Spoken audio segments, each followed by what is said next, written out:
May gabi sa tanan, mga kaigsunan ko ni Kristo. Ani ana usab kita sa ato ang channel. Welcome sa tanang mga subscribers, sa tanang mga viewers, o sa tanang mga share. Ang last nato nga video atong nahisgutan ang descendant ni Abraham nga nagagikan ni Noah. Gikan ni Noah nanganak siya nga ni Sim. Si Sim nanganak ni Arpakasad. Si Arpakasad nanganak ni Shelah. Si Shelah nanganak ni Eber. Si Eber nanganak ni Pilig. Si Pilig nanganak ni Ru. Si Ru nanganak ni Serug. Si Serug nanganak ni Nahor.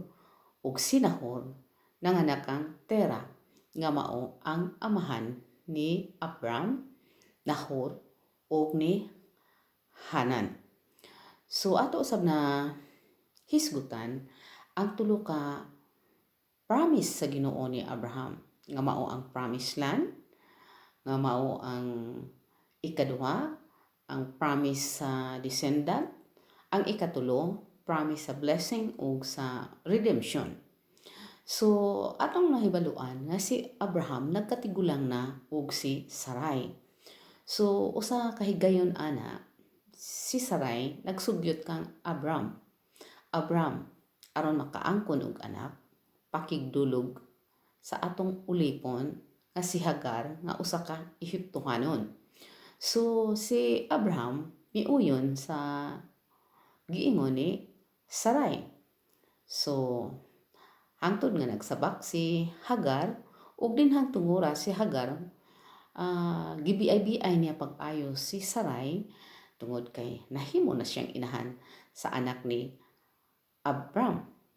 So si Sarai miingon kang Abram, kinsa ka kining sala nga gibiay-biay ako pag-ayo sa atong ulipon. So miingon si Abram, Sarai, ikaw ang agalon ug ikaw na ang mahibalo sa imong ulipon. Ug dihang tungora nagsukod si Sarai ug iyang gidaog-daog pag-ayo si Hagar. Hangtod nga si Hagar wa nakaagwanta mikagiw. Ug nasugatan niya ang usa ka anghel nga miingon, asa ka paingon Hagar. Ingon si Hagar, kagiw ako tungod sa pagdaog-daog sa akong agalon nga si Sarai. Miingon ang anghel kaniya, balik ngadto ug tumana ang tanan nga ipabuhat niya diha kanimo. So may balik si Hagar ug hangtod nanganak siya ni Ismael ug atong tungora si Abram 86 years old. So sa pagka 13 years old sa bata, gituli ang bata ug si Abram nga nag-edad si Abram og 99 years old. Ug pagkatapos miabot ang bisita ni Abram nga mga anghel. Mihapa si Abram ug gisultian siya sa anghel nga manganak siya ug kaliwat nga gisaad nga kaliwat. Giingon siya unsaon niya pag-anak, nakatawa siya. Nga 100 years old na siya. Unya si Sarai 90 anyos na. Wala na gani giregla. So iyang gimanduan si Sarai pagluto og pinaka the best nga pan kay doon natay bisita ug iya usab nga gisugo ang iyang mga tauhan sa pag-ihaw og karnero. Ug sa diha nga nag-istorya na usab sila sa anghel nga miingon nga mga anak pa magsabak si Sarai. Si Sarai naminaw dito sa luyo sa pultahan, nagkatawa. Ug miingon ang anghel nga nganong nagkatawa ka Sarai? Ingon siya, wala man ko nagkatawa, mikatawa ka. So mao to nga nagsabak yun si Sarai. O sa pagpanganak ni Sarai, ginganlan nila og Isaac. Ang Isaac meaning laughing. Kay nagkatawa man na si Abram, nagkatawa. Si Saray nagkatawasab kay di siya katuo nga 90 anyos na makaanak siya, pero miingon man ang anghel nila nga walay dili mahimo sa Dios. So mao to nga pag 8 days ni sa bata ni Isaac gituli dayon, ug ang tanan nga mga lalaki nga diha sa ilahang panimalay gituli ang tanan. So pag humani ato nga nakita ni Saray nga si Hagar uban ni Ismael ug sa bata nga si Isaac nagdula. So miingon siya kang Abram nga, Abram, palayaso ng ulipon o ang anak sa ulipon, kay dili ko musugot nga dunay lain nga makaangkon sa kabilin kun dili si Isaac lang ang atong anak. So mao to naguol si Abraham ug ingnan siya sa Ginoo nga nadungog man ang tumana ang mando sa imong asawa ug nadungog man ang imong kaguol. So si Isaac mao ang pinaagi na Isaac mao ang mga kaliwat nga gisaad. So ang imo sang usa ka anak makaangkon pud siya daghang anak ug mahimo sila nga usa ka nasod. So asa naman arong dapita? So kaning dapita pagkaugma si Hagar na giandaman din og tubig, pagkaon, gisungay ang bata. Paglakaw na nila init kay sa tanan, yang gibiyaan ang bata mga 100 meters yang gibiyaan, naghilak ang bata no. Naguul siyang magtan-aw nga mamatay ang bata. So naghilak ang bata, so diha ang anghel miingon ang anghel nga nadungog sa Ginoo ang hilak sa bata. So mao to nga kuhaa ang imong bata o kugusa ang imong anak ug naay atabay dinha pagkuha og tubig pagdala hangtod nga maadto sila sa usa ka lugar ug dito nadako si Ismael. Ug si Ismael wala gibiyaan sa Ginoo kay anak man siya ni Abraham, no? So wala pud siya biyain sa Dios. So nahimo siyang maayong mangangayam si Ismael nga mauna karon ang Arab, ang Islam. So sa una ang pinaka-oldest na religion is Hinduism. Pag-abot nila ni Abraham o gikan nila ni Noah, so nagtawag na sila og Yahweh. Ug si Abraham mao ang founder sa Judaism. So ang Judaism nagtuo og Dios, nagtuo sa Ginoo ug nagtuman sa kabubuton sa Ginoo.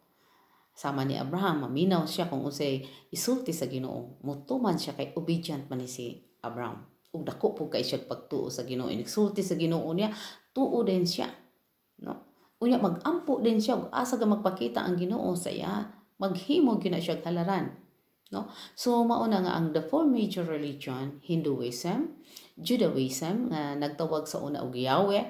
Yahweh, I know you are near, standing always at my side.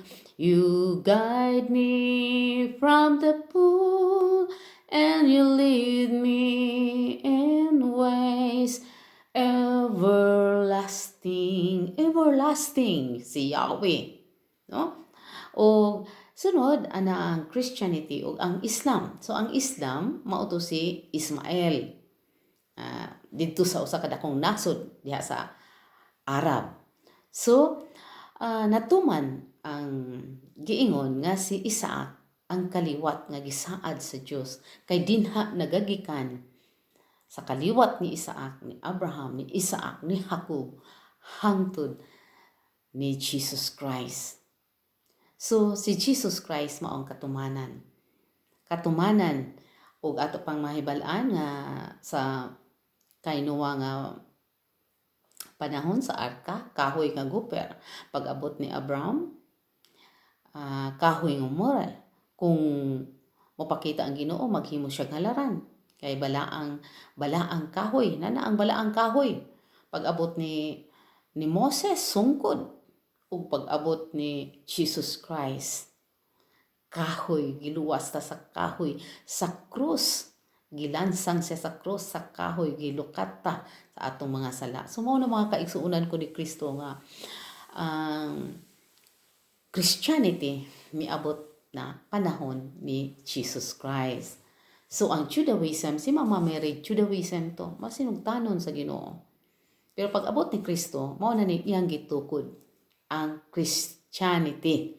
Nga ang Christianity karon nagkawatak-watak pag-ayo. No? Nagkalain-lain nga mga sikta, pero sa giingon na nga ang Dios, si Kristo, sa tiilan sa cross miingon siya, Amahan ko, pasaylua sila, kay wala sila masayod sa ilang gibuhat. So kitang tanan makasasala ta. Walay taong dili makasala. Nobody is perfect. Walay perpekto nato sa kalibutan. Mao na nga karon panahon sa Kwaresma. Mamalandong ta pag-ayo. Ang atong pamalandungan nato ang atong mga dautan nga gihimo. Dili nato tabunan ang atong mga mata. Abliho nato atong mga mata. Ug lisod ra ba gyud kaayo ang pag-give up sa sala. Pero kung atong hunahunaon, once i-give up nato nga kinasing-kasing wholehearted nga pag-give up nga to sa Dios, adunay giandam ang Dios nga mao ang gingharian sa langit. So kitang tanan gihanyagan sa gingharian sa langit. Mao tong gilukat ta niya sa paglansang niya sa krus. Nga giula niya ang iyang dugo alang kanatong tanan. Dugo o tubig mibuhagay. Pagduslak niya mibuhagay ang tubig o dugo. Nga purity nga nagpabilin gihapon ang atong pagka-pure nga mga ang pagka-pure nato atong nadawat during sa kanus aman sa bunyag. So mo na mga kaigsuonan ko ni Kristo, may panahon pa. Mientras may panahon pa ta karon, moduol ta sa atong mga kaparian, mangayo ta og confession kay sila ang gihatagan og otoridad nga mohatag og pasaylo sa mga sala sa katawan. So atong paningkamutan mga kaigsuonan ko ni Kristo nga mahisama kita ni Abraham, nga gikan kita ni Abraham nga doon na siya duha ka anak nga si Ismael nga mao ang Islam ug si Isaac nga mao na karon ang Christianity, si Isaac. So ug tapos atong paningkamutan nga karon giluwas na magyud ta ni Kristo, maningkamot ta kay naa ang kaluwasan pero ato pang buhaton. Pero atong hinumduman kanunay ang Dios gugma maluluyon. Bisan pag unsa ka itum sa elkitran ang atong sala, pero ang Dios andam muhatag og kapasayloan sa atong mga sala. So mayong gabi ug daghan kaayong salamat ug ayaw kamo kalimot sa pag-subscribe. Ug sa sunod nato nga topic kang Abraham lang gihapon atong hisgutan to si Lot, ang Sodoma ug hisgutan ug unsa gyud si Ismael, unsa gyud si Isaac, no?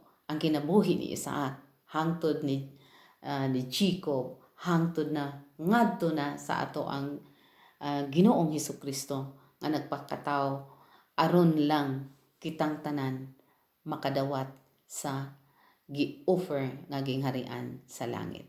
So usbo na po pag-ingon. Mayong gabi ug daghan kaayong salamat mga kaigsuonan ko ni Kristo.